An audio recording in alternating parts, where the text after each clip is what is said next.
Buenas tardes a todos y a todas. Queremos darle la más cordial bienvenida a todos los que se han acercado y se han inscrito y están participando de este seminario. A nombre de la Sociedad Chilena de Calidad Asistencial, a nombre de la Sociedad Chilena de Epidemiología y a nombre, por cierto, del gran apoyo que nos ha dado la Universidad de las Américas. El seminario de hoy tiene como tema central la comunicación de riesgo, prepandemia, en pandemia y pospandemia. Para iniciar este seminario, invitamos a darnos unas palabras de bienvenida al decano de la Facultad de Salud y Ciencias Sociales de la Universidad de las Américas. Bienvenido, doctor Osvaldo Artázar. Muy brevemente, agradecerles lo que significa para nuestra comunidad universitaria ser un facilitador de un evento de tanta importancia, liderado y realizado por dos sociedades de tanto prestigio en nuestro país. Así que agradecer, yo creo que esa es la palabra, a nombre de nuestras autoridades, de nuestra rectora Pilar Romaguera y de toda nuestra comunidad académica, esta posibilidad que esperamos se repita en un mundo que necesita de redes y alianzas. Nuestra universidad quiere ser una casa para cada una y para cada uno de ustedes, una casa con todas sus puertas abiertas. Así que saludar a la vicepresidenta de la Sociedad de Epidemiología, doctor Manuel Nájera, y a la presidenta de SOCAS, doctora Giovanna Gutiérrez, a su secretaria María Begoña Yarza, y a todos quienes están participando tanto como panelistas como personas que están aquí de asistentes. Un abrazo grande y que tengan un muy buen seminario.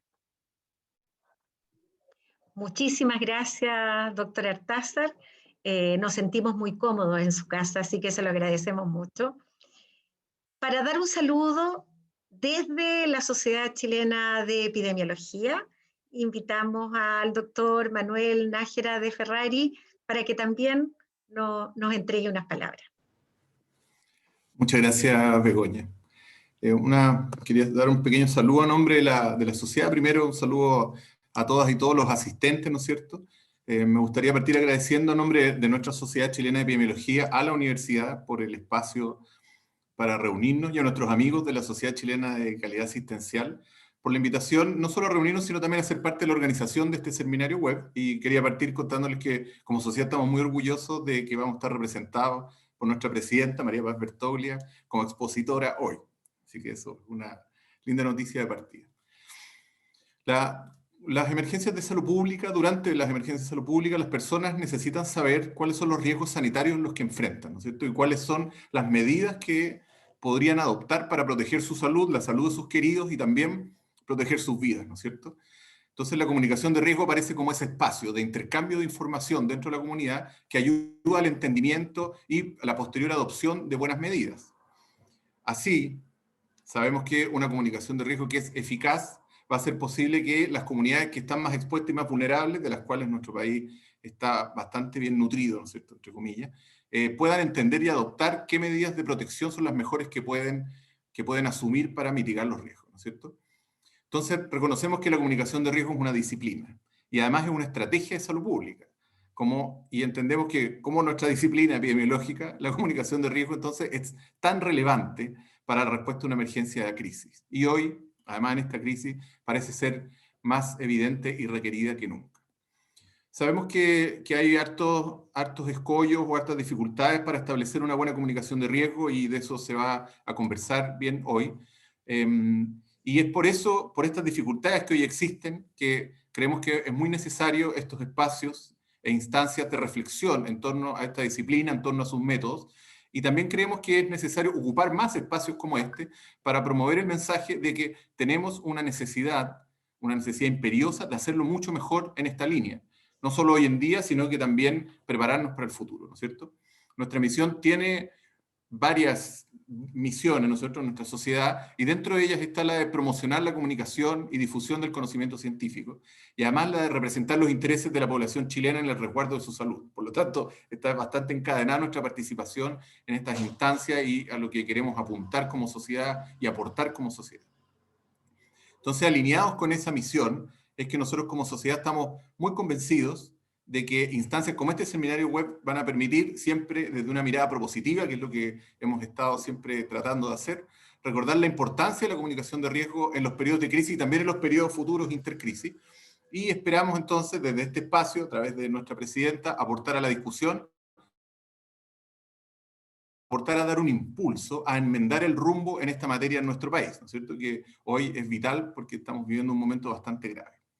Finalmente quería agradecer nuevamente la oportunidad, la invitación de la coordinación y el espacio que nos entrega la universidad, y desde la sociedad queremos enviar un cariñoso saludo a todos los y las expositoras y a todos los asistentes al seminario de hoy. Muchas gracias. Muchísimas gracias, doctor Nájera. El espacio de conversación entre diferentes sociedades científicas, universidades, comunicando estos temas, que en lo particular hoy es de comunicación de riesgo, aparece como una estrategia que hemos aprendido en pandemia y que esperamos que no cese, que esta sea la forma que tengamos de trabajar muy en conjunto, coordinado. Para también dar un saludo y unas palabras en el inicio de este seminario web, invitamos a la doctora Giovanna Gutiérrez Pachana para que nos entregue unas palabras, ella como presidenta de la Sociedad de Calidad Asistencial. Muchas gracias, Begoña, y muchísimas gracias a todos quienes hoy día nos acompañan como panelistas, como dueños de casa, como socios en este proyecto, ¿no es cierto? Y como todos quienes están asistiendo con intención y con atención a este webinario.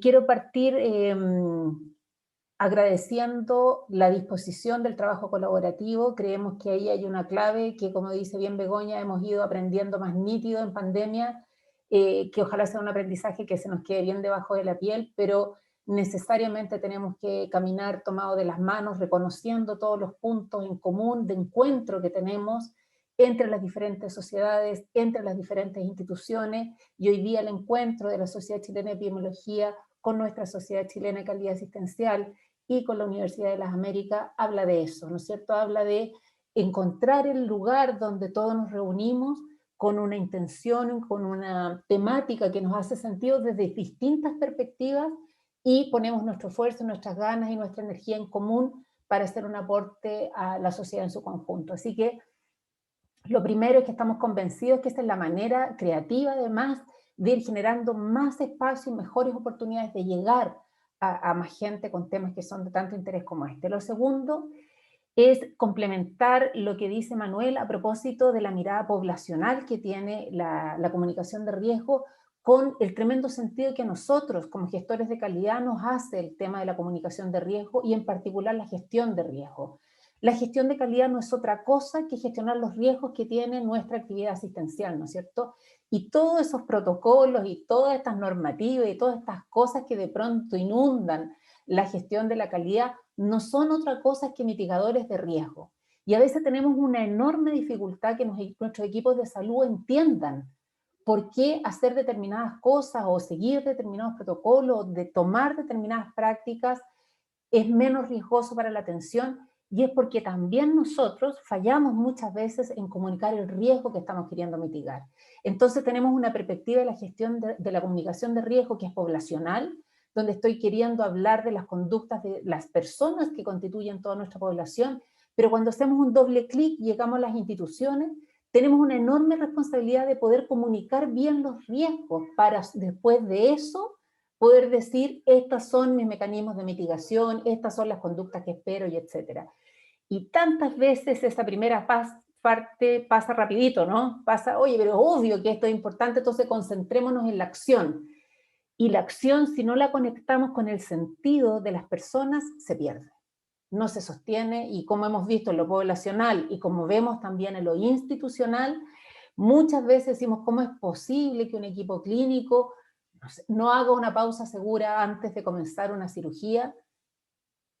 Mucho tiene que ver con no haber comunicado nítidamente el riesgo de no tener esta acción previa a la cirugía. Así que creo que este tema a nosotros como equipo de calidad y como Sociedad Chilena de Calidad Asistencial nos hace un sentido enorme, porque es una herramienta clave para que nosotros podamos desarrollar nuestra actividad cotidiana, más allá de la pandemia, por supuesto, de manera correcta, segura y efectiva, generando un mejor nivel de atención y más seguro para nuestros pacientes. Así que muchísimas gracias a todos, muchas gracias a los expositores, estamos súper ilusionados con todas las cosas que nos tienen para compartir hoy día, así que bienvenidos y vamos adelante. Muy bien, les voy a pedir a todos que apaguemos las cámaras, como para que concentremos en los esfuerzos y la concentración total en las presentaciones. Quiero decirle a las personas que están conectadas con nosotros que hay dos posibilidades de hacer preguntas, una por el chat y otra es para preguntas y respuestas, que también aparece en la pantalla, que vamos a intentar responder todas las preguntas, que lo vamos a hacer al final de la exposición de nuestros tres ponentes, ¿cierto? Y que allí vamos a contestar las preguntas, pero puede ocurrir, porque no tenemos, el tiempo no es ilimitado, que nos quedan algunas preguntas y nos comprometemos a que las vamos a responder, ¿sí? Y se las vamos a enviar y nos vamos a hacer cargo de eso. Lo segundo, decirle que este seminario web va a grabarse y lo vamos a tener disponible en las páginas de las tres organizaciones que nos hemos asociado para realizar este seminario. Así que va a estar en la página web de SOCA, de la Sociedad Chilena de Epidemiología y, por cierto, que también de la UCLA. Así que vamos a poder volver a verlo o mandárselo a las personas que nosotros creamos que lo necesitan y que les gustaría escucharlo y que hoy no pudieron estar. Para comenzar esto, nosotros hemos invitado, ¿cierto?, de la propia Sociedad Chilena de Epidemiología a nuestra amiga y colaboradora también de otras actividades, ¿cierto?, a María Paz Bertogler. María Paz es kinesiólogo, ella de la Universidad de Chile, pero tiene a lo menos dos maestrías, una maestría en epidemiología y otra en bioestadística, una de la Universidad Católica y otra de la Universidad de Chile. Y ella ahora es candidata a doctora en Ciencias de la Salud Pública, ¿cierto?, por la Universidad de Chile.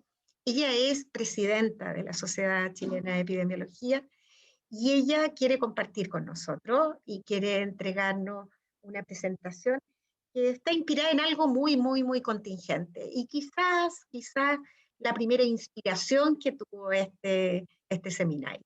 Ella va a hablar sobre comunicar sobre vacunas y sobre la comunicación. Así que te dejamos, María Paz, para que inicies tu presentación. Muchas gracias, Begoña, Giovanna, amigos y amigas. Aquí ya nos sentimos en familia, así que muy agradecida de la invitación. Sé que esta no va a ser la última vez que estemos todos juntos y estas dos sociedades ya han colaborado previamente y pensamos que en el futuro también lo vamos a volver a hacer. Solo quisiera que me confirmaran que están viendo bien la presentación. Confirmamos que están viéndose muy bien. Ok, muchas gracias. Bueno, como les comentábamos, vamos a hacer una pequeña presentación y más adelante vamos a poder dialogar sobre algunas dudas o inquietudes que puedan quedar. El tiempo no es mucho, por lo tanto no vamos a poder profundizar en algunos temas, pero queríamos iniciar esta presentación con algunos elementos claves sobre cómo comunicar sobre la seguridad de las vacunas y también de la vacunación. Y esto inserto en un mundo donde estamos viviendo una pandemia, donde probablemente estos son unos de los temas más dialogados en todas las esferas, tanto como clínicos, como epidemiólogos y como seres humanos que también estamos insertos en un mundo con alta incertidumbre y donde la percepción del riesgo es algo que nos acompaña cotidianamente y queremos entonces compartir con ustedes algunos elementos desde la teoría, pero también desde algunos consejos prácticos para quienes están insertos en la clínica, pero también dentro del diálogo poblacional, de cómo percibimos el riesgo y también cómo estos elementos comunicacionales nos pueden ayudar a tener un diálogo mucho más fructífero, tanto en el ámbito con un paciente como también en el ámbito poblacional. Estos son algunos de los elementos que voy a tratar de dialogar en estos minutos. Primero, como conocer un poco sobre los factores que influyen en la decisión de la vacunación. También algunas estrategias de comunicación y de interacción. Luego, algunos consejos sobre cómo corregir información falsa y las percepciones erróneas relacionadas con la vacunación. Vamos a enfocarnos un poco energías en cómo comunicar los eventos supuestamente atribuibles a la vacunación o la inmunización, los ESAVI, que sabemos que es un gran desafío comunicacional. Y por último, un elemento que no podemos dejar de lado es cómo comunicar con colegas, con profesionales de salud que son en sí reticentes a las vacunas o a la vacunación. Todos grandes desafíos. Primero vamos a abordar algunos determinantes de la decisión de vacunar. Probablemente nosotros todos quisiéramos que la decisión de la vacunación y todas las decisiones relacionadas con la salud ojalá estuvieran siempre basadas en grandes evidencias robustas científicas, pero sabemos que los seres humanos no estamos construidos así, y dentro de nuestra decisión, al tomar una decisión sobre si nos vacunamos o no a nivel poblacional, podemos encontrar entonces diversos elementos que influyen en cómo tomamos o no esta decisión. Y esto es donde nosotros ya podemos empezar a ver algunos sesgos o las llamadas heurísticas, que son las que pueden llevarnos a tomar una decisión o no. Si podemos ver en la gráfica en el lado izquierdo, si la persona tiene, y así lo hemos estudiado, si una persona tiene una percepción de riesgo mucho más elevada relacionada con la enfermedad que protege esa vacuna, va a ser mucho más probable que tanto ella como su hijo, por ejemplo, reciban esa vacuna. Por el contrario, si tenemos un grupo poblacional o una persona en la cual se percibe el riesgo más elevado relacionado con la vacuna o con los eventos adversos, va a ser más probable que esa persona no reciba la vacuna o su hijo, si estamos hablando de algún cuidador. Y esto tiene relación con varios sesgos que nos hacen llevar a tomar esta decisión. El primero es el llamado sesgo afectivo, que quiere decir que nosotros nos guiamos mucho más por las emociones, que son las que nos alertan de los riesgos potenciales o nos pueden predisponer a las acciones. Y aquí tiene mucho que ver en cómo comunicamos nosotros la afectividad relacionada con la información. La información técnica generalmente la acompañamos, por ejemplo, de algunas infografías o fotografías. Y tiene mucho que ver en cómo comunicamos, en las imágenes que le entregamos a la población, por ejemplo, en cómo este sesgo afectivo también va construyendo la decisión. Si vamos a usar, por ejemplo, una fotografía para mostrar un acto de vacunación, la recomendación es no mostrar una fotografía donde se transmita un mensaje de dolor, donde se transmita un mensaje de que es una situación compleja, por ejemplo, como la fotografía que vemos arriba. Sería mucho mejor utilizar un mensaje acompañado de una infografía o de una fotografía donde encontremos una imagen que nos transmita entonces una situación diferente como la que estamos viendo en la fotografía de abajo. Y eso tiene que ver entonces con ese sesgo afectivo.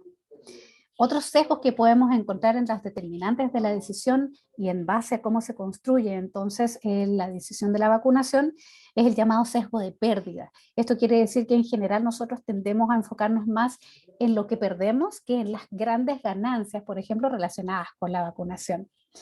También tenemos aquí el acompañamiento de un sesgo al cual todos somos muy vulnerables, el sesgo de confirmación, y esto quiere decir que nosotros confiamos más en los mensajes que ya predefinimos que apoyan nuestras conclusiones. Ya tenemos una conclusión previa, si encontramos un mensaje que se ajusta a esto, vamos a tener entonces un sesgo de confirmación y tendemos a confiar más en esa información.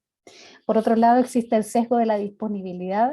Quiere decir esto que nosotros tomamos decisiones basadas en hechos que nos son más cercanos, y esto puede ser en relación al contexto en el cual nosotros nos desenvolvemos, pero también en hechos históricos, por ejemplo, y tendemos a olvidar hechos que nos hacen mucho más lejanos en términos, pueden ser geográficos o históricos también. Y por último tenemos el llamado sesgo de anclaje. ¿Qué quiere decir esto? Que también nosotros vamos a basar nuestras decisiones en opiniones que nos resultan más familiares. Tiene que ver también con el contexto en el cual nosotros nos desenvolvemos.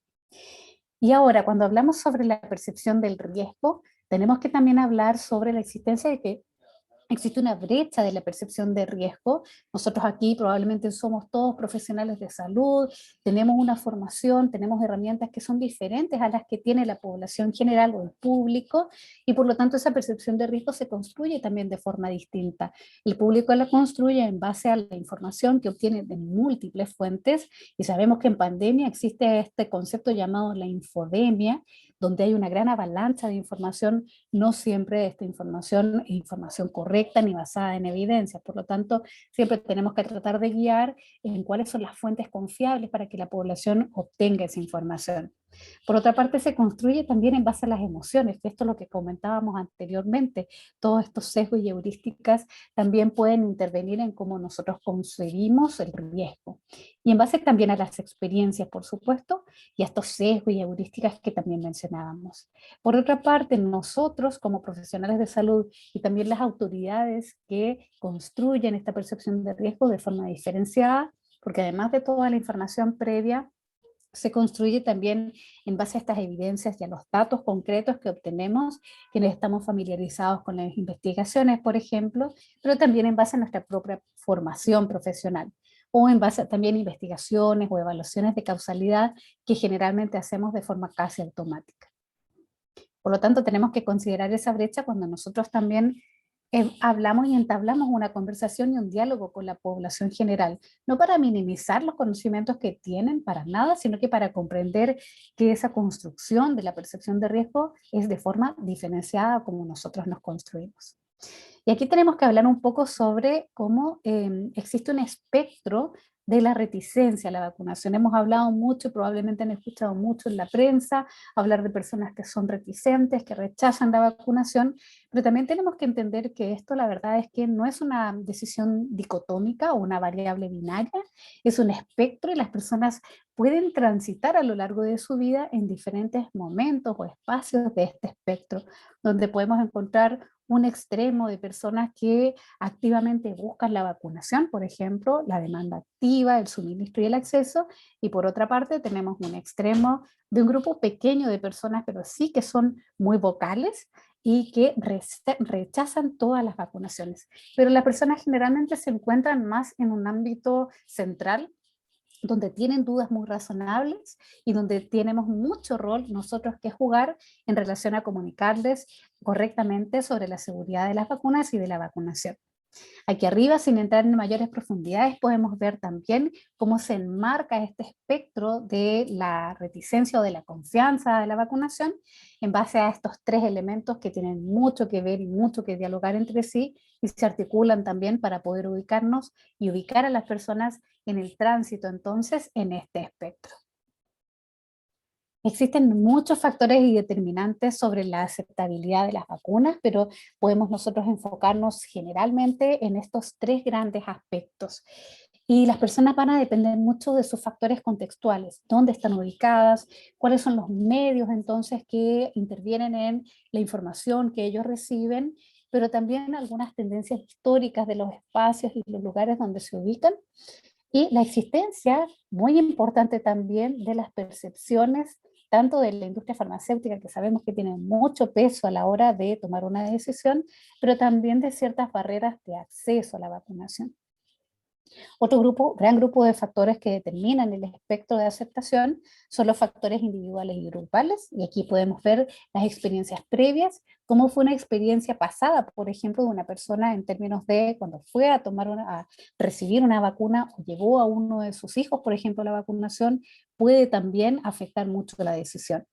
Pero también cómo perciben las personas el sistema de salud o la confianza en los proveedores de salud, en el personal de salud. Aquí tiene que ver mucho el rol que jugamos nosotros como profesionales y el diálogo que hacemos con ellos.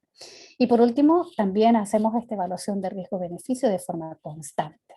El último factor es el factor relacionado con la vacuna o la vacunación específicamente. Aquí tenemos muchos factores relacionados de nuevo con este factor o relación de riesgo-beneficio que hacemos continuamente, pero también Estamos viviendo una época de una pandemia donde se han desarrollado nuevas vacunas, son nuevos desafíos comunicacionales también para entregar esa información de forma actualizada. Todos los días sabemos que hay nuevas informaciones y tenemos que tener una estructura para poder entregar esa información de forma correcta.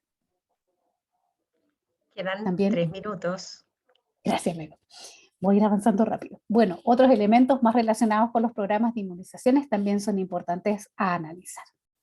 Algunas recomendaciones de comunicación. En general, nosotros siempre recomendamos que se presuma que los padres, por ejemplo, o las personas quieren recibir la vacunación y por lo tanto guiarlos en base a un algoritmo que pueden ustedes revisar. Esta presentación se las vamos a hacer llegar y todos estos elementos están dentro de un manual en el cual ustedes pueden revisar con mucho mayor detalle cuáles son las recomendaciones de diálogo hacia las personas para poder entonces guiarlos a una toma de decisión basada en evidencias.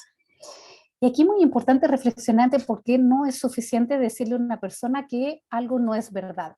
Cuando nosotros tomamos entonces en consideración todos los elementos afectivos y los sesgos o heurísticas relacionados a cómo construimos una decisión, es importante que no basta con decirle algo que no es verdad, sino que tenemos que enfrentarnos también a ciertas incertidumbres y a los sesgos cognitivos que mencionábamos previamente. Y muy importante considerar las diferencias culturales en la comunicación. Hay 3 reglas básicas para compartir con ustedes para descartar información falsa. Primero es centrarnos en la atención relacionada con la evidencia que nosotros estamos siempre entregando a la ciudadanía y no repetir la información falsa. En segundo lugar, alertar si es que vamos a compartir alguna información que es falsa, fijar entonces esto previamente de que nosotros lo digamos. Y por último, reemplazar ese mito o información falsa con evidencia concreta. Algunos mensajes claves que pueden ver ustedes en profundidad cuando tenemos que comunicar un evento adverso relacionado con la vacunación. Primero, reconocer que existe una inquietud muy importante por parte de la población a considerar. Después, entregarle la información a las personas de que existe un sistema que vigila todos estos eventos adversos para poder actuar a consecuencia. Luego, entregar la información muy clara y concreta de que estos eventos adversos graves son eventos muy raros para la población. Y que se presente un evento adverso grave no quiere decir que las vacunas no sean seguras, sino que se tiene que pasar por un proceso de investigación. Y por último, recomendar lo que estamos haciendo nosotros ahora, estas sesiones educacionales o de transparencia de información también para poder tomar decisiones. Ya voy a ir terminando. Por último, también tenemos que considerar que la brecha de la percepción de riesgo también nos puede afectar a nosotros, al personal de salud, y aquí solamente les dejo algunas recomendaciones de cómo hablar con un colega que puede ser reticente a la vacunación. Primero, enfocarnos en empoderarnos en la toma de decisiones, luego tratar de hablar de los beneficios colectivos de la vacunación. En tercer lugar, resaltar que existe un riesgo importante del rechazo a la vacunación a nivel poblacional. Hablar sobre los mínimos riesgos de la vacunación, siempre pararnos desde la evidencia científica para entregar información. Y por último, tener algunas herramientas de evaluación para captar si existen estas brechas de percepción de riesgo dentro de los colegios. Y enfocarnos por último en los mensajes positivos. Bien, ya voy a ir terminando. Esto por tiempo lo vamos a dejar para más adelante, pero solamente comunicarles que hay muchos materiales que se han desarrollado ya, que ustedes pueden revisar en profundidad. Esta presentación la basé en este manual de comunicación sobre vacunación segura, pero existen muchos otros que ustedes van a poder acceder para ver en profundidad recomendaciones desde la Organización Panamericana de la Salud sobre cómo comunicar sobre vacunación segura, y creo que eso es lo último. Muchísimas gracias, Begoña. Perdón por quitarle un poco de minutos a los compañeros. No, muy bien, muy bien. Siempre 15 minutos es algo complejo para temas tan atractivos y en que uno quiere comunicar lo mejor posible.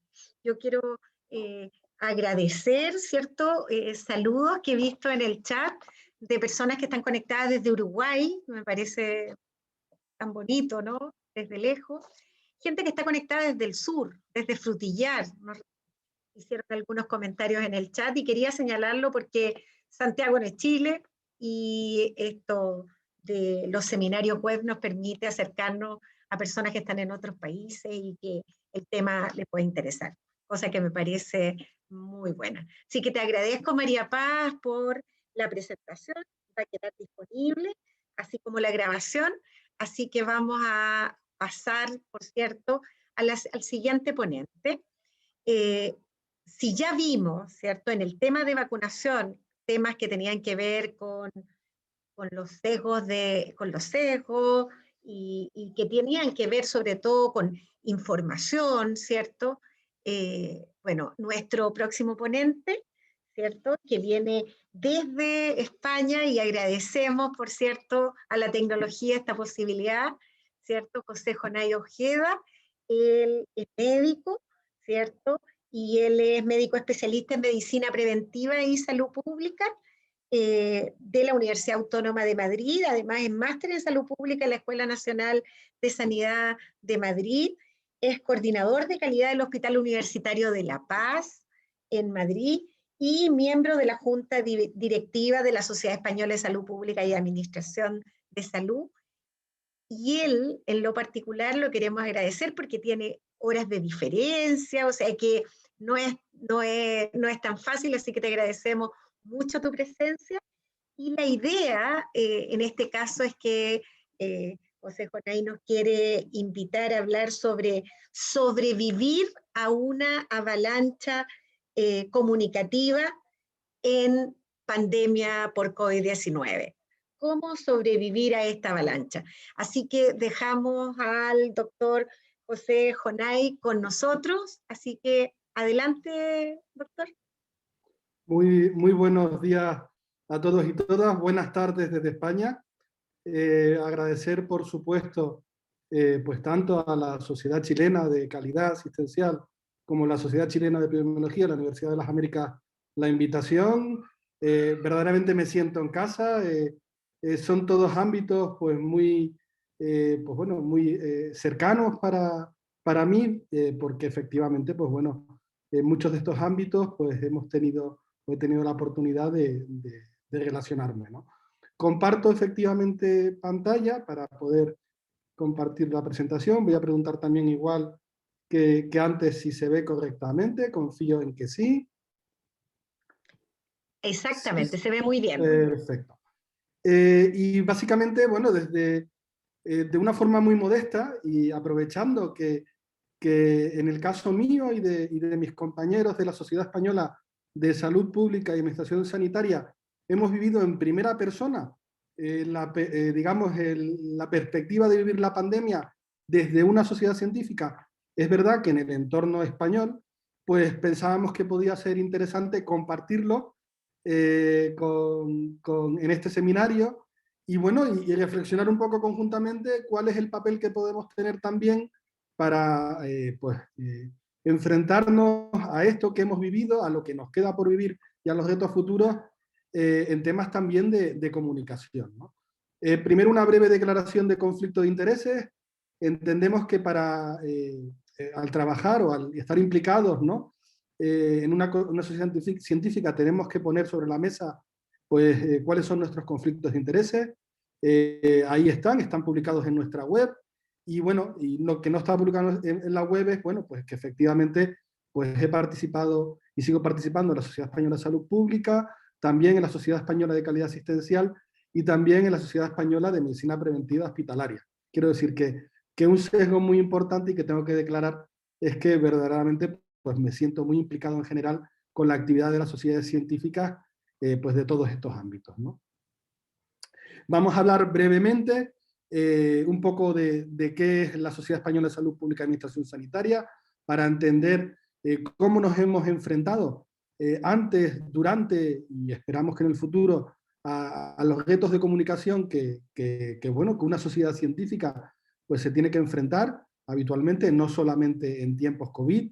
Hablaremos de unos pequeños datos que hemos recogido de nuestra experiencia en este último año, alguna reflexión que hemos compartido en el grupo de comunicación de la sociedad que participamos en esta actividad y unas breves conclusiones y expectativas de futuro. Hablar de que la Sociedad Española de Salud Pública y Administración Sanitaria parte de una definición amplia, inclusiva y multidisciplinar de la salud pública. Es, por tanto, una sociedad de sociedades. Somos una federación de 10 sociedades, 6 de ámbito nacional, la Asociación de Economía de Salud, la Asociación de Enfermería Comunitaria, la Asociación de Juristas de la Salud, la Red Española de Atención Primaria, la Sociedad Española de Epidemiología y la Sociedad Española de Sanidad Ambiental, pero también de 4 sociedades territoriales: la Asociación Madrileña de Salud Pública, la Sociedad Andaluza de Salud Pública, la Sociedad Canaria de Salud Pública y la Sociedad de Salud Pública de Cataluña y de Baleares.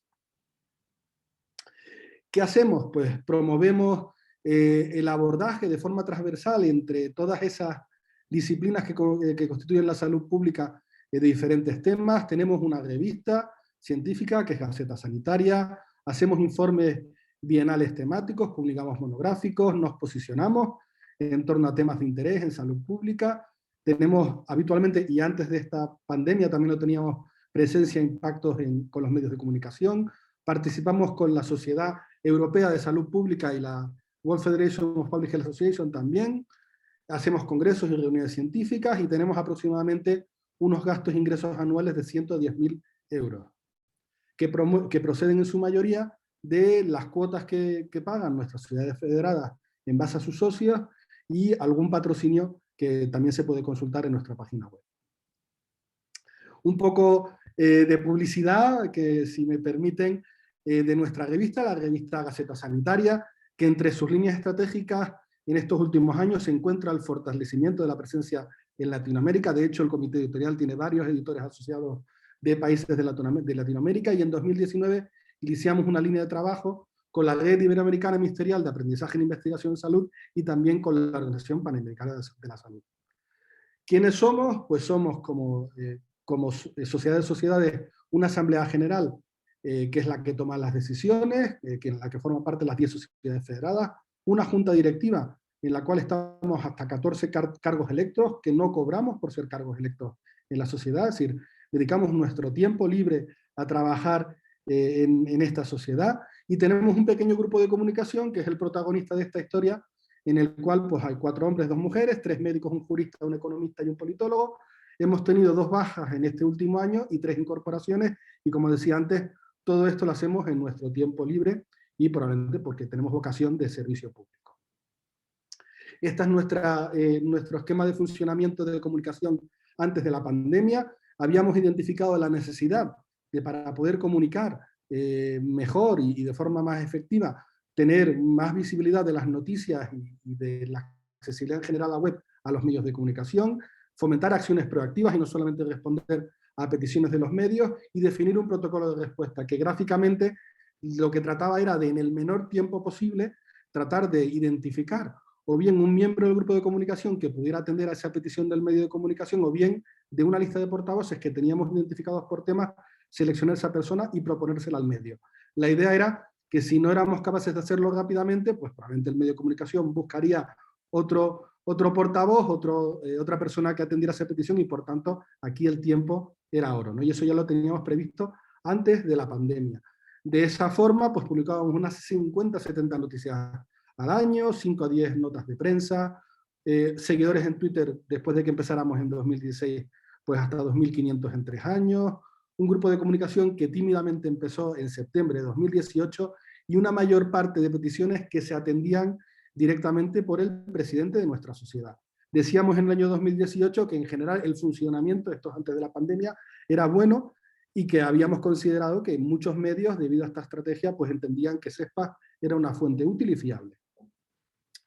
Llegó los inicios de la pandemia, la primera noticia que publicamos en nuestra web tuvo lugar en febrero del año 2020, en el cual apoyábamos algunos de los cambios que había introducido el Ministerio de Sanidad español en el protocolo de actuación del entonces denominado nuevo coronavirus, pero bueno, participamos antes de que se declarara el estado de alarma aquí en España en un seminario que organizó una asociación de periodistas españoles, y tuvimos incluso que suspender nuestra reunión presencial que estaba prevista para el 13 de marzo, porque 2 días más tarde se declaró el estado de alarma. Esto hizo pues que estos son nuestros resultados a día de ayer de la curva epidémica en nuestro país, y podemos un poco relacionar la actividad de comunicación, especialmente en los 4 primeros meses, es decir, hasta que lo que aquí en España pues llamamos primera ola y transición, fase de transición, hasta que en julio pues comenzamos con una segunda ola que sigue o ha seguido de una tercera ola, y que ahora mismo pues estamos en una pequeña progresión de cuarta ola, y de tal forma que para diferenciar un poco los resultados vamos a juntar los 4 primeros meses frente a los 9 meses restantes. Empezamos con un primer posicionamiento el 17 de marzo, publicamos 47 noticias en 4 meses, 21 de ellas establecimos un sistema en la web, como eran muchas noticias, para que las personas que quisieran acceder a las noticias pudieran seleccionar las más importantes relacionadas con el COVID, que se accede a través de un banner central. Hicimos 9 notas de prensa, llegamos a 3.500 seguidores de Twitter en marzo de 2020 y a 4.300 en julio de 2020, y llegamos a atender hasta 3 o 4 peticiones al día en el grupo de comunicación que recibíamos en su mayor parte a través de la Secretaría Técnica de la sociedad. ¿Algún ejemplo? Bueno, pues alguna foto mía con Bárbara en el confinamiento, porque atendimos muchas peticiones en las condiciones más variopintas. Desarrollamos, como se ve ahí a la izquierda, una serie de 40 entrevistas dentro de, vamos, con el apoyo de la revista nuestra de Gaceta Sanitaria, para dar a conocer diferentes aspectos de la pandemia, no solamente a los profesionales de la salud, sino al público en general. Llegamos a participar también, como se ve en la pantalla, en una comisión parlamentaria que se hizo en el Congreso de los Diputados para analizar y propusimos a los señores diputados pues, propuestas para el fortalecimiento del Sistema Nacional de Salud y de la salud pública. Cuando llegamos a la segunda ola, a partir de julio del año pasado, el ritmo bajó, llegamos a hacer 50 noticias, 7 notas de prensa en esos 9 meses, el número de seguidores en Twitter siguió subiendo, pero el ritmo de comunicación del grupo de comunicación fue menor, y ya en este caso las peticiones nos llegaban directamente a nosotros. Es decir, ya no se hacían, los periodistas habían conseguido nuestros contactos, y bueno, lo que hacíamos era compartirlo a través de nuestro grupo de WhatsApp para poder atenderlas de forma coordinada. De una forma resumida, pues podemos ver cómo antes y durante la pandemia, tanto en la primera ola como en la siguiente, pues tuvimos un incremento muy importante de actividad de noticias web en la primera ola. También, bueno, ha disminuido, digamos, el número de noticias que destacamos en torno al COVID, especialmente a partir de julio del año pasado. El número de posicionamientos subió ligeramente, pero ha vuelto al nivel habitual. El número de seguidores de Twitter subió enormemente el año pasado. Hubo una gran, digamos, nosotros interpretamos una gran necesidad de adquirir información, y en eso CESPA supo pues que muchos, probablemente la mayor parte, serían profesionales sanitarios los que se hicieron seguidores de nuestra cuenta de CESPA. Y bueno, y las peticiones del grupo, como vimos, pues tuvieron un gran incremento, y seguimos teniendo actualmente muchos medios de comunicación que contactan con nosotros para entender sus peticiones. Y un poco ya terminando, pues pregunté a mis compañeros pues cómo podríamos describir de una forma cualitativa nuestra experiencia, ¿no? Bueno, pues resumimos pues que hemos tenido vivencias muy intensas de todos y todas, que hemos tenido mayoritariamente una formación oportunista. No estábamos formados para esto, sino lo fuimos haciendo a medida que íbamos atendiendo las peticiones. Junto con mis colegas, pues tenemos, yo creo que en común, una vocación de servicio público, una necesidad de sentirnos útiles más allá de la institución en la que podamos estar en cada momento. Digamos, no todos los profesionales de salud pública hemos estado involucrados en la administración, y por tanto, pues aquellos que no hemos tenido una relación directa con la pandemia hemos tenido la posibilidad de sentirnos útiles. Por supuesto, el trabajo en equipo y el respaldo de una sociedad como la nuestra, que pensamos que por su reputación previa, tanto en lo profesional como en lo científico, ha ayudado a que los medios pues, nos busquen y nos elijan para trasladar mensajes a la población. Y por supuesto una oportunidad para ejercer de abogacía de salud pública, ¿no? Divulgar la salud pública, su objetivo, y destacar la importancia del bien común y el valor del valor de la salud poblacional. Decíamos aquí en España, ¿no?, que antes de la pandemia todos teníamos un entrenador de fútbol, que opinábamos del fútbol fácilmente. Pues en estos meses pues hemos visto como muchas personas opinaban de la pandemia, ¿no?, de la epidemiología de la salud pública, y creíamos que CESPAS tenía que tener un papel al respecto, ¿no? También hemos vivido cómo pues, hemos ido adaptándonos a las necesidades de los medios, pero siempre respetando los valores que entendíamos intrínsecos de una sociedad de salud pública, ¿no? Con lo cual, no todas las peticiones las atendimos cuando eso no se respetaba. Y para terminar, pues bueno, a modo de conclusión, pues creemos que es posible prepararse en el ámbito de una sociedad científica modesta como la nuestra para atender proactivamente las necesidades de comunicación, pero que tampoco igual que muchos, yo también, pues subestimamos, ¿no? Pues lo que nos venía encima, pues tampoco estábamos preparados para la avalancha comunicativa que nos ha traído la COVID-19, que el impacto de la pandemia en nuestro caso se ha traducido sobre todo en una mayor visibilidad en medios y redes sociales. Confiamos en el futuro poder contratar más recursos, pero bueno, esto tiene sus costes, que es difícil, pues como digo, ajustar en nuestros gastos e ingresos, y sobre todo humildad y prudencia, ¿no? Llevamos muchos meses, digamos, de intensidad, de trabajo, de tratar de poner un granito en este caos, esta avalancha, esta infoxicación, ¿no? Que hemos descrito antes. Pero bueno, en el momento en el cual superemos esta situación vendrán nuevos retos y tenemos que, por tanto, pues, poner en valor el papel que como comunicadores podemos tener desde el ámbito de la salud pública. Muchas gracias.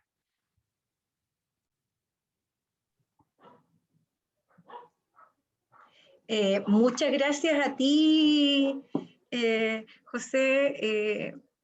Siempre la experiencia, hablar desde la experiencia, hablar desde la legitimidad de un lugar donde han tenido que desafiar el tema de la comunicación es muy bueno, porque la reflexión es más profunda. Y ya veníamos de María Paz, que estaba mirando desde un tema particular, que era las vacunas, ahora desde una organización civil, ¿cierto? Desde una sociedad científica, cómo enfrentarlo. Y entonces ahora, ¿sí? Queremos mirar esto desde la cancha más grande, ¿sí? Y invitamos a todos a que esperemos la próxima presentación, que va a tratar de hacer eso, o sea, de salir a mirar el tema de la comunicación de riesgo desde la perspectiva más grande. Y nuestra presentación se llama Aprender a comunicar el riesgo, ¿sí? Desde un tema específico, desde una organización, desde la sociedad civil, desde el Estado, ¿cierto? ¿Quién va a hablar? ¿Quién nos va a expresar y a comunicar esto? Magdalena Radrigán. Magdalena, te agradecemos tu presencia acá. Ella es periodista. Bueno, comunicar y la comunicación de riesgo requiere de multidisciplinariedad, y por cierto que para nosotros es muy grato invitar a Magdalena, periodista de la Universidad de Santiago, máster en comunicación estratégica de la Universidad Adolfo Ibáñez. Ella también es máster en ciencia en la gestión internacional de desastres, ya de la Universidad de Manchester. Y les voy a dejar con Magdalena para que nos presente, ¿cierto?, aprender a comunicar el riesgo. Solo recordar que en el WhatsApp, en nuestra plataforma, hay dos formas de preguntar: el chat y preguntas y respuestas. Así que con ese recordatorio te doy la palabra, Magdalena, para que nos presente. Gracias, Begoña. Hola, buenas tardes a todos, a todas. Agradezco la invitación de las dos sociedades, la Sociedad Chilena de Epidemiología y la Sociedad de la Calidad del Cuidado, la Atención. Agradezco porque si bien la comunicación de riesgo es un campo de la comunicación que está poco abordado desde la disciplina del periodismo aquí en Chile, sí la pandemia da una oportunidad para poder abordar desde el contexto sanitario lo que es la comunicación de riesgo. Así que hoy día yo los voy a llevar en esta óptica para poder enfrentarse a qué es lo que en un contexto sin pandemia, que espero que eso sea más próximo de lo que estamos viviendo hoy. Nos mencionaba María Paz anteriormente que nosotros funcionamos cotidianamente con la noción del riesgo. El tema es que no siempre estamos conscientes de ello en todo momento, ¿verdad? Yo vengo desde el estudio de la gestión del riesgo de desastre y entendemos que el riesgo es una consecuencia aleatoria y que se conjugan dos factores, lo que es la amenaza y lo que es el grado de vulnerabilidad. Y en ese sentido, el riesgo lo entendemos así, y llevándolo ya a lo que es la comunicación del riesgo, que como yo decía anteriormente, la pandemia nos ha dado la oportunidad de abordar este concepto que ha estado súper presente a nivel de los medios de comunicación, desde el cuestionamiento, también desde algunas propuestas, y como lo decía al inicio la doctora Giovanna Gutiérrez, la comunicación de riesgo es clave para poder gestionar el riesgo de los distintos espacios. Pero puntualmente, ¿qué es lo que es la comunicación del riesgo? La comunicación del riesgo es el intercambio en un tiempo real de la información entre quienes están a cargo de poder gestionar este riesgo y también de quiénes son las personas, las comunidades que están expuestas a esta amenaza, ya sea a nivel de su sobrevivencia, que puede ser tanto en el tema de salud como también en el tema de situación de desastre, o también que puede estar expuesto el bienestar económico-social. Fundamentalmente la comunicación de riesgo tiene como objetivo que toda persona que esté expuesta al riesgo pueda tomar decisiones informadas. En esta lógica también de poder mitigar los impactos que esta amenaza puede significar para ellos. Actualmente lo que es la comunicación de riesgo en el contexto sanitario tiene por objetivo último la prevención y la promoción de la salud. ¿Para qué? Para poder mejorar la calidad de vida de las personas y de las comunidades. En ese sentido, la comunicación es parte de nuestras vidas. Nos hace parte también de una comunidad. Genera este intercambio. Si nos vamos al significado de lo que es comunicar, la palabra es un vocablo latino que nos lleva a poner en común. Entonces, ¿qué es lo que ponemos en común? Información, ¿verdad? Entonces, ahí se produce este intercambio simbólico del significado compartido. Lo planteaba María Paz anteriormente en su exposición con respecto a en el proceso de la comunicación tenemos distintos actores, ¿verdad? Quienes emiten un mensaje y quienes lo recepcionan. Quien recibe esta información la procesa y determina el significado que le da a esa información. Sin embargo, hay una influencia muy fuerte en este significado vinculado a lo que es la percepción. En el caso puntual de lo que estamos hablando, hablamos de la percepción del riesgo, que es un proceso cognitivo, emocional complejo que está marcado por factores individuales y los factores sociales, ¿verdad? María Paz lo puso en el tema de las vacunas. En los factores individuales que marcan esta percepción del riesgo tiene que ver con la experiencia, con los valores, con las creencias y también con las prácticas culturales y las relaciones interpersonales. ¿Esto qué significa? Más bien esto nos plantea, nos explica por qué cada persona reacciona de manera diferente ante el riesgo. Y yo les hablaba que el riesgo tiene un componente, ¿verdad?, de la amenaza. Entonces, ¿cuál es la interpretación que se hace desde las personas? Se está expuesto a una amenaza potencial, influye en lo que son los factores emocionales, valóricos, y ahí se crea este riesgo percibido, que no es lo mismo que el riesgo real. Sin embargo, para las personas el riesgo percibido lo interpretan como real. Entonces, ahí entra la comunicación de riesgo, porque lo que busca es adaptar la percepción al riesgo real. Esta imagen de Susanne Hertwig, ella es una artista visual alemana que diseña basada en distintas investigaciones científicas, conjuga lo que son los avances tecnológicos, pero es bien explícita en términos de graficar cómo difieren lo que son las percepciones del riesgo en términos de los medios públicos con las amenazas actuales. Y ahí vemos que, bueno, en un contexto europeo, si bien lo tomamos porque tienen una percepción muy alta de lo que son los ataques terroristas, los accidentes de avión, comparado con cuáles son los riesgos reales, ¿verdad?, de las olas de calor, los distintos tipos de cáncer y los accidentes de auto. Entonces, citando a Ulrich Beck con su Sociedad del Riesgo, él nos plantea que frente a los riesgos existen tres posibles reacciones: la negación, la apatía o la transformación.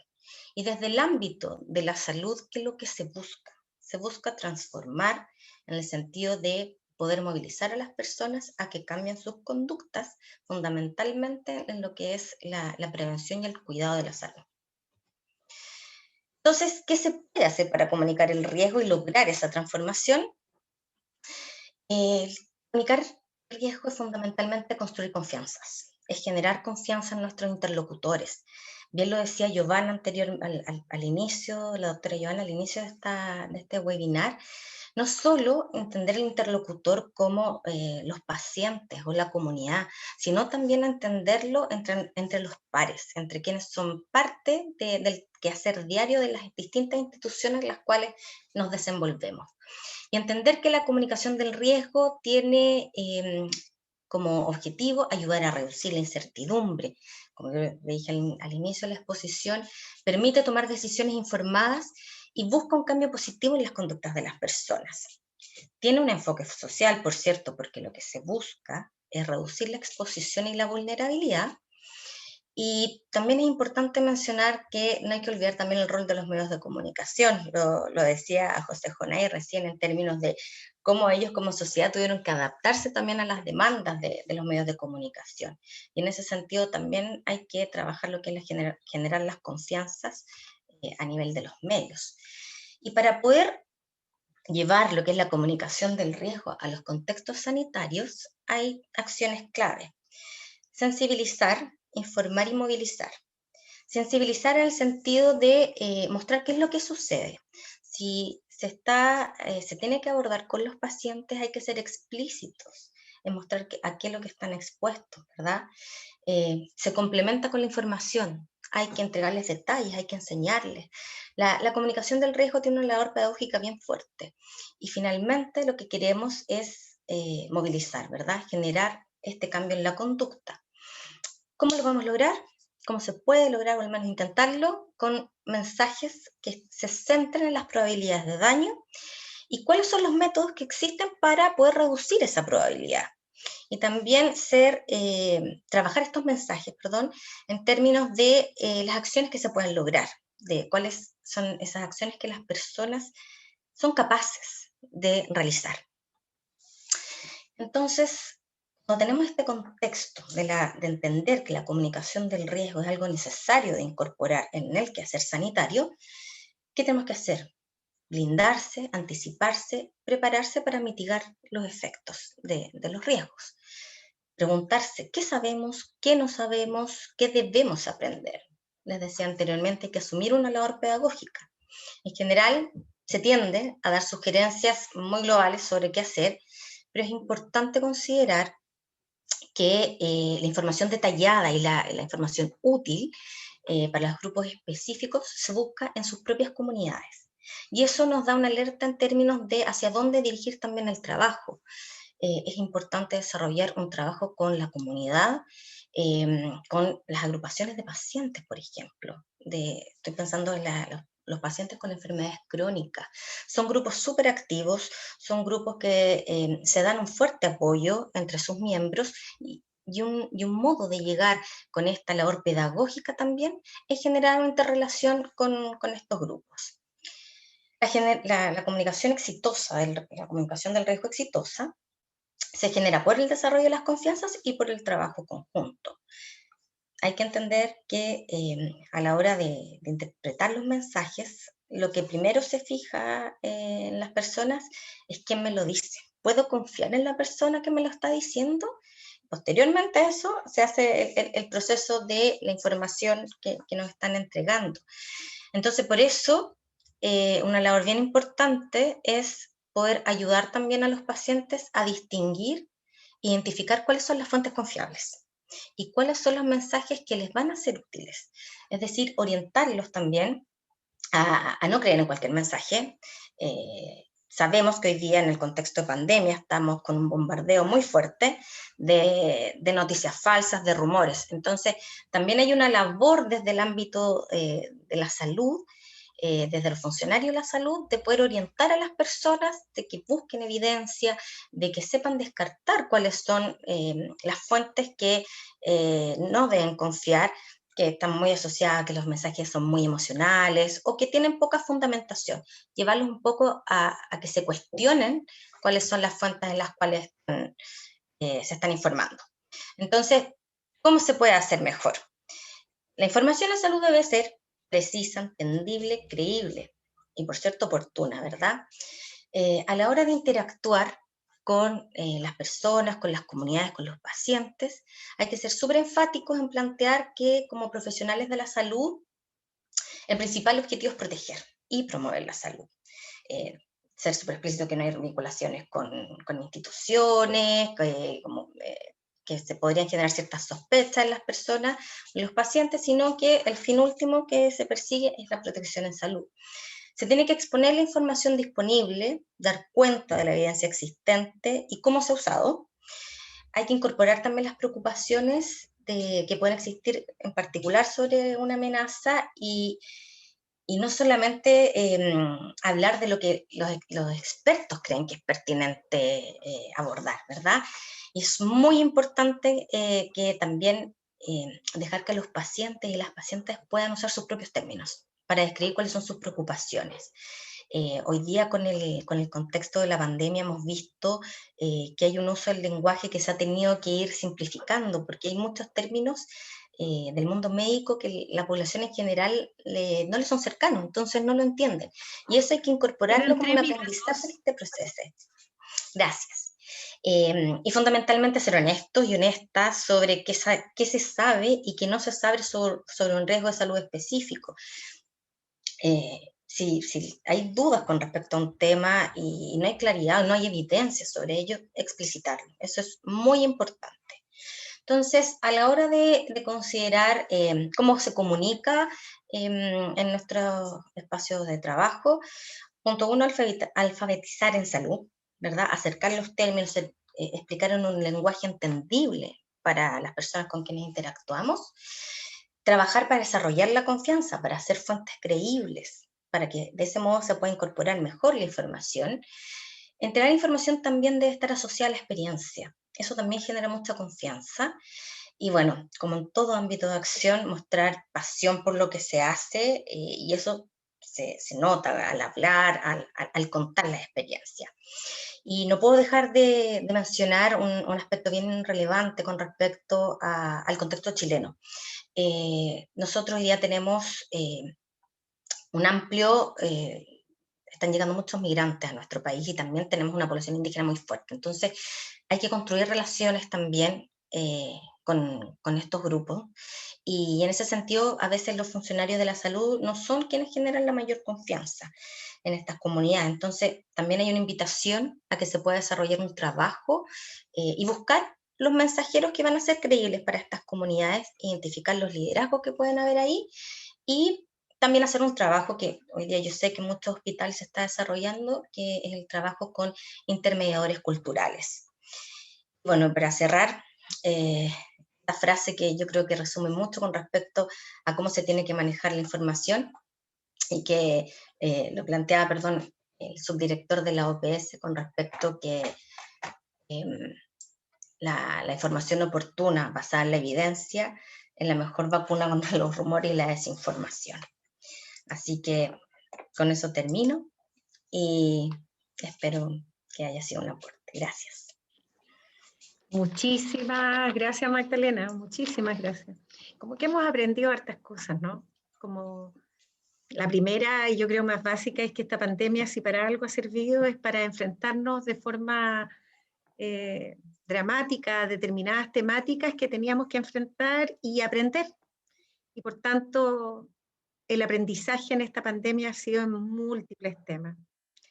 La segunda cosa, yo creo que esto de que no tenemos limitaciones territoriales ni limitaciones disciplinarias para hablar de los temas. Y eso también se agradece.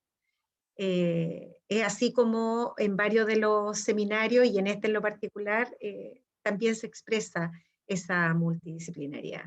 Así que te agradecemos, Magdalena, la participación, y le pido a los dos ponentes que prendan sus cámaras porque vamos a comenzar con esta parte que yo creo que es tan interesante, ¿no? Porque es saber y es contestar y conversar en esto de la comunicación, que lo que hemos aprendido es que la comunicación no es solo de un lado, que la comunicación es la relación, que la comunicación, el otro es tremendamente relevante y que tenemos que generar confianza, ¿cierto? Que la comunicación tiene que ser honesta desde la experiencia, ¿sí? Oportuna. Entonces hay varios elementos y varios de las personas que están con nosotros hoy nos han hecho algunas preguntas. Yo quería partir por María Paz.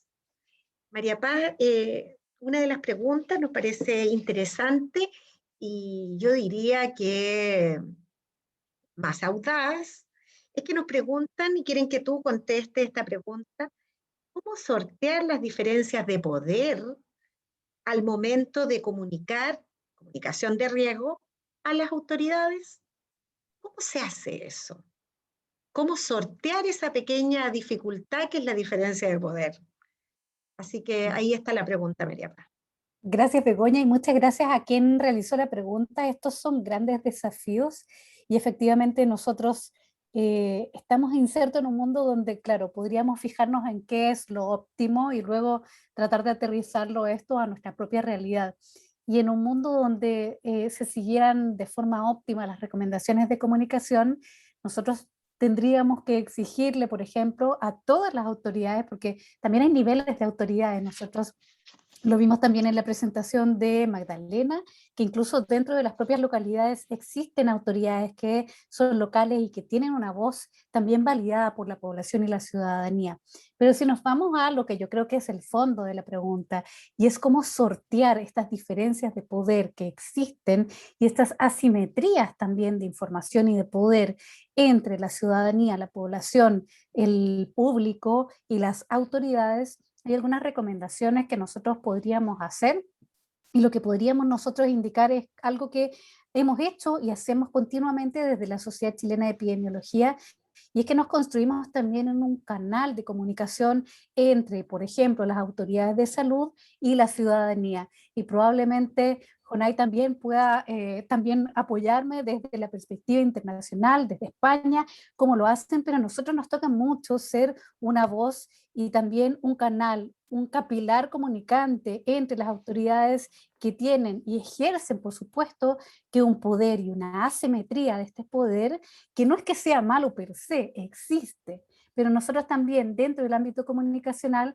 debiéramos propender a una comunicación que fuera bidireccional, que fuera basada en recuperación de confianzas, en transparencia, y muchas veces ahí es donde las sociedades científicas pueden jugar un rol un poco para equiparar y balancear estas esferas de poder y ser un vaso comunicante entre la ciudadanía y también otras autoridades que podrían ayudar un poco a balancear esta cancha que muchas veces en términos de poderes es bastante asimétrica. Invito a mis compañeros si quieren también acompañar esta pregunta, Jonay, Mane. Sí, yo creo que esta es una pregunta bien eje de esta conversación. ¿Cómo lograr que ciudadanía y poder, ¿cierto?, tengan esta relación más simétrica para que la comunicación genere el efecto que esperamos, que es el cambio de conducta, el mitigar riesgo, ¿cierto? Así que invito, José, Magdalena. Sí, bueno, yo insistir en esa misma idea en el sentido de que aquí también es frecuente, ¿no?, que nuestros portavoces institucionales, ¿no?, de las autoridades de salud pública, pues terminan un poco teniendo, pues bueno, una sobreexposición tal que claro que condiciona mucho el mensaje que transmiten y por tanto pues pierde efectividad, ¿no?, lo que están diciendo, porque la población, pues bueno, otro término, ¿no?, la fatiga pandémica, ¿no?, termina, pues bueno, atendiendo y escogiendo el mensaje, pues que pueden tomar otro mensaje, por ejemplo, de un medio de comunicación frente al de la autoridad de salud pública, ¿no? Por mucho que tenga experiencia o haya estado lidiando la situación, pues probablemente pues con los mejores recursos que tenía a su alcance, ¿no? Coincido en que ahí las sociedades científicas tienen un papel importante. Es verdad que al menos en nuestro caso, nosotros, aunque digamos entre nuestros objetivos nos dirigimos a la ciudadanía en su conjunto, es poco probable, vamos, no lo hemos analizado, pero habría que analizar de las visitas que tenemos a nuestra página web, cuáles son de población general y cuáles son de profesionales de la salud, pero es verdad que indirectamente, sobre todo pues con los medios de comunicación y con nuestros colegas, conseguimos apoyar en ese sentido y favorecer esa comunicación, ¿no? Con lo cual es otra herramienta más, otra manera un poco bueno, de afrontar pues una situación tan compleja como la que tenemos, donde, bueno, pues 12 meses más tarde, al menos, pues seguimos teniendo un grado de incertidumbre tan grande que hace tan difícil el que esa confianza, que quizás aquí en España, y una breve anécdota, ¿no? El verano pasado probablemente generamos un nivel de confianza de que habíamos superado lo peor, ¿no? Bueno, que hizo un efecto rebote, ¿no? Hizo justo el efecto contrario, ¿no? Y luego llegó la segunda ola, quiero decir, y eso ha hecho mucho descrédito en general a las autoridades sanitarias y también probablemente también a nosotros mismos, ¿no? Como digo, como en nuestro papel como facilitadores o comunicadores, ¿no? Bien, yo creo que la experiencia de ustedes muchas veces nos advierte y no somos capaces de anticiparnos. Quizás a nosotros nos pasó algo bastante parecido. José, hay una pregunta en particular para ti que tiene que ver con este rol de la sociedad científica y te preguntan cómo definen ustedes como sociedad científica lo que van a comunicar, ¿cierto? ¿Cómo ustedes definen, priorizan y a qué conducta de la población quieren estimular? ¿Ustedes lo piensan, lo diseñan, cómo lo hacen?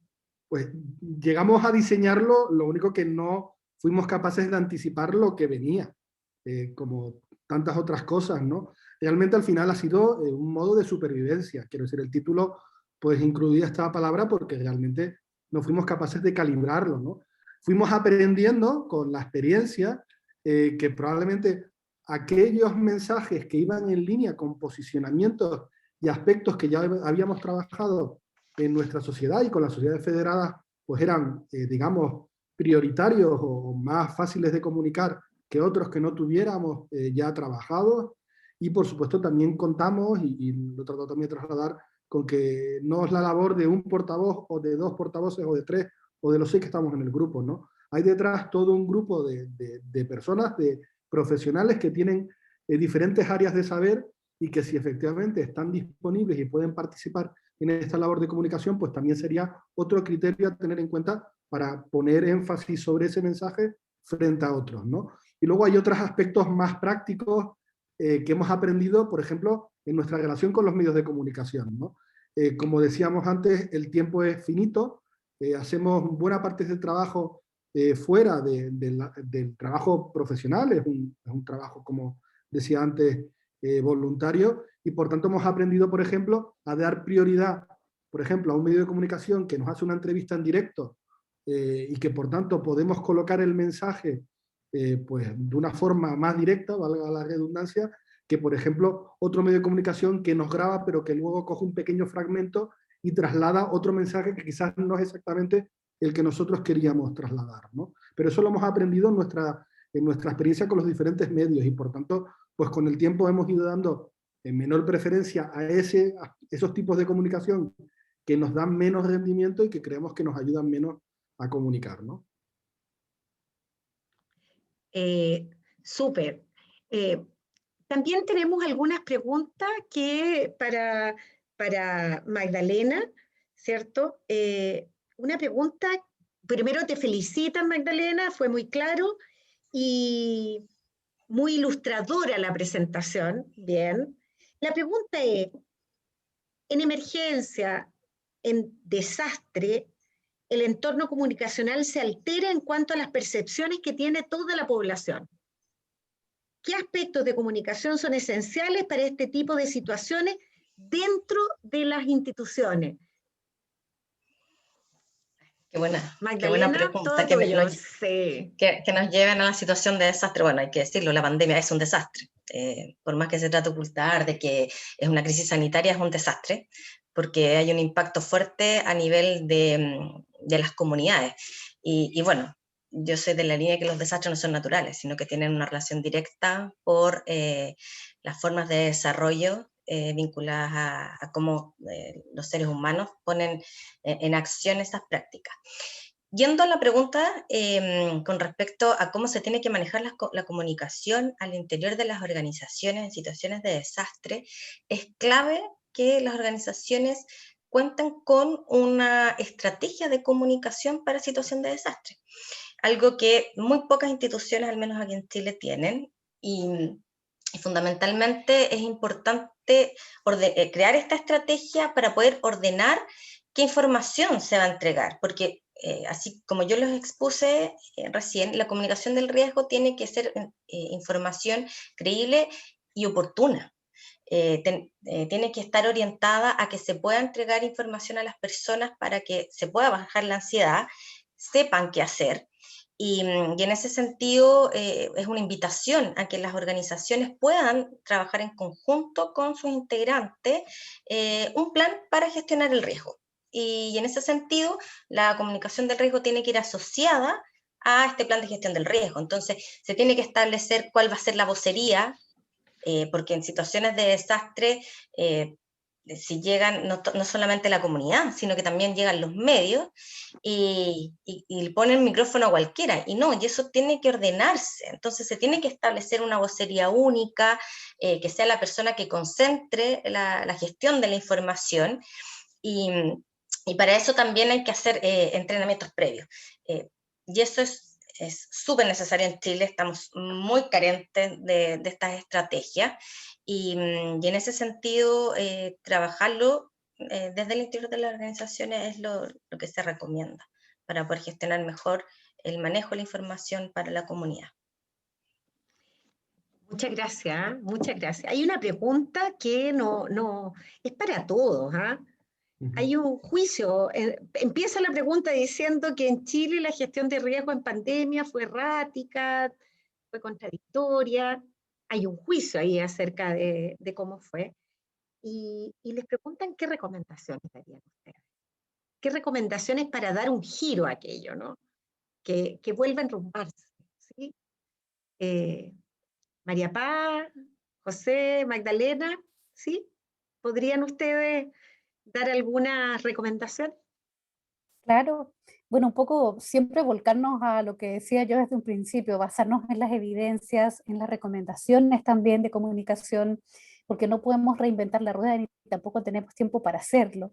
Entonces sí, yo diría que las recomendaciones dirigirlas a tratar de respetar los conceptos teóricos que respaldan una buena comunicación del riesgo, que sabemos que resultan, algunos pilares de ellas ya los hemos mencionado, pero necesitamos que se fortalezcan también equipos multidisciplinarios que tengan entonces claridad en un plan de comunicación de riesgos para que puedan entonces recuperar confianza de la ciudadanía. Lo decía Magdalena, eso es vital para la comunicación, plantearse indicadores claros también en términos de cómo medir la efectividad de la comunicación. Sabemos que eso se puede hacer también, por lo tanto, invertir recursos, tiempo y capacidades en esto, a nuestro juicio es vital. No solamente en el tema de la recuperación de la confianza, sino que también aumentar la transparencia de la información en términos de en qué se están basando también las autoridades para la toma de las decisiones. Eso es muy importante para que tengamos una adherencia mucho mayor a las recomendaciones y, de nuevo, tener canales que sean bidireccionales. Hasta ahora solamente hemos recibido información, pero no hay una captura de datos, de información, de intenciones, sentimientos, afectos desde la comunidad de una forma sistemática, de una forma que esa información se integre en los planes comunicacionales de riesgo para que alimente y retroalimente también los esfuerzos comunicacionales. Creo que ese sería mi comentario y le dejo también a mis compañeros para que puedan complementar. Gracias. José. Me gustaría ahí... Magdalena, muy bien. Sí, yo creo que una de las grandes falencias que ha habido en la gestión de la comunicación acá a nivel país ha sido la generación de confianza, particularmente porque la pandemia se presentó en un escenario que ya venía a nivel social con una desconfianza muy fuerte hacia la autoridad. Entonces, eso fue un contexto que ayudó también a profundizar un poco la mala gestión. Yo, desde mi punto de vista, había una muy mala gestión. Y también creo que una de los errores que se han cometido es el centralismo que se ha hecho presente en la gestión de la comunicación, y no solamente de la comunicación, sino también en la gestión de la pandemia. El hecho, y yo lo hablo desde Valdivia, lo veo desde regiones, que las decisiones y las políticas que se han adoptado desde Santiago, sin considerar cuáles son los contextos, que son muy diferenciados a nivel país. O sea, las realidades que tenemos en el norte es muy distinta acá en el sur. Nosotros acá en el sur ya estamos partiendo con las lluvias, entonces se tiene que adaptar también la comunicación a las comunidades y a los distintos territorios. Las audiencias son muy distintas, entonces no se puede tratar a la audiencia general como una sola. Hoy día, por ejemplo, vemos un montón de casos de jóvenes que están llegando a las UCI, que no presentan comorbilidades y están agravando. ¿Por qué no hay un discurso dirigido a la prevención hacia ellos? ¿Por qué no se ocupan las radios locales? Es cierto, la televisión es uno de los medios más vistos, tenemos también las redes sociales, pero ¿por qué no se utilizan recursos para poder llegar con un mensaje específico a cada una de estas audiencias? Yo creo que el hecho de que todo se decida desde Santiago sin considerar las voces locales y regionales es el gran error desde mi punto de vista en términos de la gestión de la comunicación. Buenísimo, ese es un punto que no habíamos abordado tan claramente, ¿cierto? Chile es extenso, largo, con particularidades bien importantes y por tanto la pertinencia territorial en una política de comunicación de riesgo es bien clave, bien clave. José, ¿quieres aportar en lo de las recomendaciones? Sí, muy interesante todas las aportaciones. Desconozco, siento decir que desconozco el contexto de Chile, aunque muchas de las cosas que he escuchado me suenan muy familiares también aquí. Quizás por destacar alguna de ellas, pues aquí justo uno de los aspectos de comunicación sobre los que hemos, los hemos valorado más negativamente, pues tiene que ver fundamentalmente con que en España las decisiones, especialmente a partir de la segunda ola, se han tomado de forma colegiada entre el gobierno central y las 17 comunidades autónomas, con lo cual justo la sensación que hemos tenido es diametralmente opuesta a la que me ha parecido un poco oír, ¿no? Antes, ¿no? Tampoco que 18 personas comuniquen, tampoco es entiendo yo, una muy buena estrategia de comunicación, ¿no? Porque ha habido en España pues, enfrentamientos políticos que ha hecho que la comunicación de unos y otros fueran diametralmente opuestos. Y eso también afecta de una forma muy negativa hacia la confianza, a la confianza de la población. Llegan a la conclusión de, bueno, ustedes que son el ministro de salud o los consejeros de las comunidades autónomas, no, díganme lo que quieran, que yo haré lo que crea que tengo que hacer, porque no le creo a ninguno de ustedes, ¿no? Entonces, bueno, la verdad es que entiendo, y como decía antes, pues desde nuestra modesta opinión, tenemos poco conocimiento en comunicación, pero entiendo que debe ser muy complicado encontrar un equilibrio, ¿no? Pero sí que estoy de acuerdo totalmente en que tiene que ser una estrategia y que tiene que ser algo planificado y preparado con anticipación, ¿no? Y probablemente, por un poco lo que estoy entendiendo, aquí en España tampoco teníamos ni la estructura ni la preparación para un desastre de esta magnitud, ¿no? Y eso que un mes antes Italia nos estaba diciendo, oye, que esto llega, que esto llega, que esto llega. Y pasó lo que pasó, ¿no? Quiero decir que incido en que no debe ser, no es fácil, y que animo efectivamente a profundizar en ello y a formarse, claro. Muchas gracias. Mira, llueven preguntas, no nos quedan tantos minutos, pero vamos a tratar de resolver eso con asertividad, ¿sí? Así que preguntas al hueso. Hay una que es Magdalena. Magdalena, te preguntan el rol de la televisión y los medios de comunicación masivo en el cambio de conducta. ¿Qué te parece ese rol? ¿Es clave, no es clave? ¿Qué recomendación daría en ese punto? Medios de comunicación masiva, la televisión y los medios en general, en la pandemia. Bueno, yo creo que en general los medios de comunicación en Chile, no tienen una preparación para poder enfrentar situaciones de desastre. Hay mucho eco de lo que dicen las autoridades sin haber un mayor cuestionamiento a la información que entregan. Y desde el periodismo eso es básico, de poder cuestionar, de poder investigar.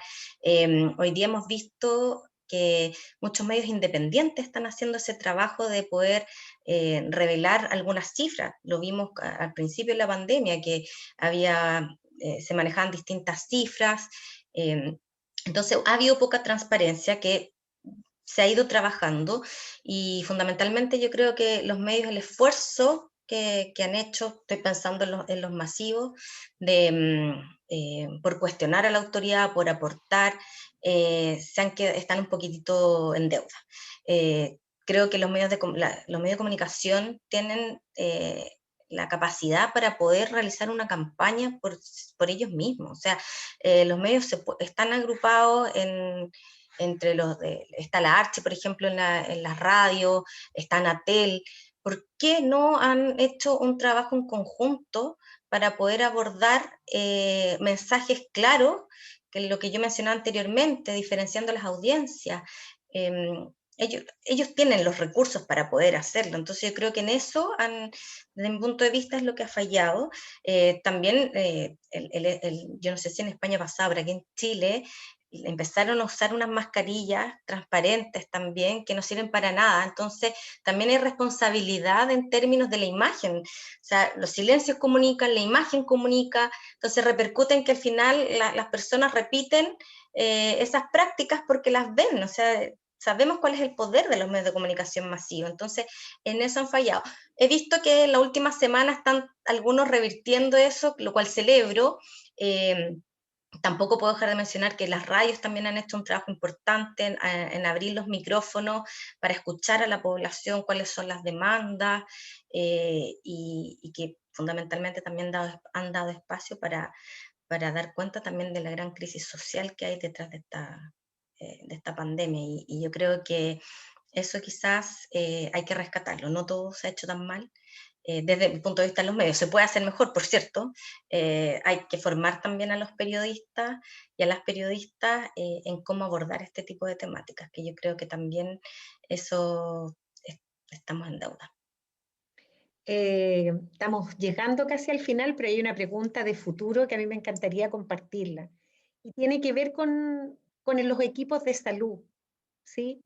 O sea, lo que dicen los equipos de salud pareciera que en estos temas deberíamos estar más preparados, ¿sí? Lo decía José, lo decíamos todos. Y entonces hay pregunta en este sentido, decir cómo las universidades podrían contribuir en los temas de formación, ¿cierto? Con respecto a la comunicación de riesgo y otros temas de comunicación que parecen tan relevantes, tan estratégicos, tan de largo aliento, ¿no? En lo individual, en lo colectivo, para los desastres, para los eventos adversos, para hablar con nuestras personas que atendemos, ¿cierto? Y las comunidades. ¿Qué piensan ustedes? El rol que tendríamos que pedirle a las universidades en este tema. María Paz. Súper cortito para estar en los tiempos, pero sí es importantísimo. Yo también soy docente en la universidad, en la Escuela de Salud Pública, y como epidemióloga, y los epidemiólogos sabemos que en cualquier momento uno puede estar enfrentado a un micrófono porque vivimos rodeados de desafíos comunicacionales, pero todo profesional de la salud debiera salir de la universidad con una formación sólida en la comunicación en general y también en la comunicación del riesgo apropiada, porque todos ellos y ellas pueden ser voceros en algún momento que suceda algo a nivel poblacional. Y creo totalmente de acuerdo con la pregunta, es un elemento a considerar, a incorporar dentro de las mallas curriculares y fortalecerlo.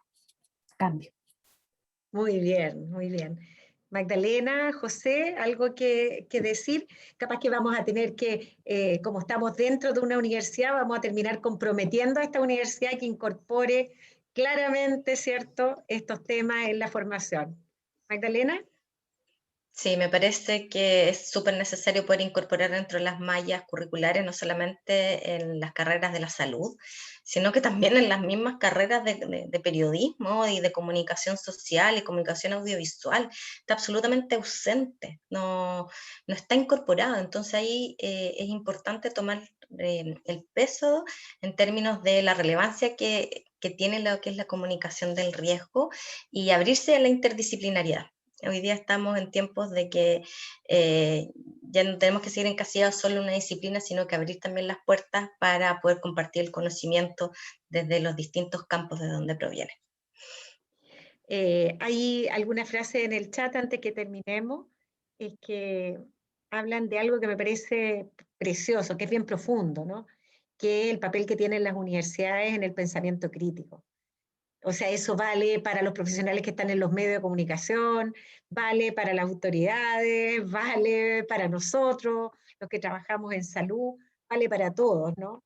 De que desde un pensamiento crítico, desde una mirada más asertiva, ¿sí? Y desde incorporar estas estrategias que parece que son de las más relevantes para los temas como salud, educación, en fin, que es la comunicación de riesgo, y para este mundo, ¿cierto? Que hemos ido construyendo y que nos trae estos desastres, también de acuerdo con Magdalena, que tiene que ver con nuestro modelo de desarrollo. Así que a cambiar también eso.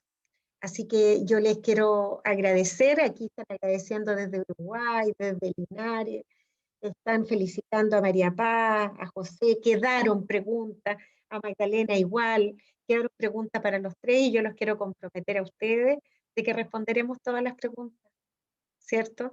Y que vamos a dejar a todos con una respuesta cercana, clara, como ha sido este panel. Yo quiero darle las gracias a todos y a todas, ¿cierto? Que han estado conectadas todo este rato con nosotros, a ustedes en particular por la cercanía, por todo, ¿no?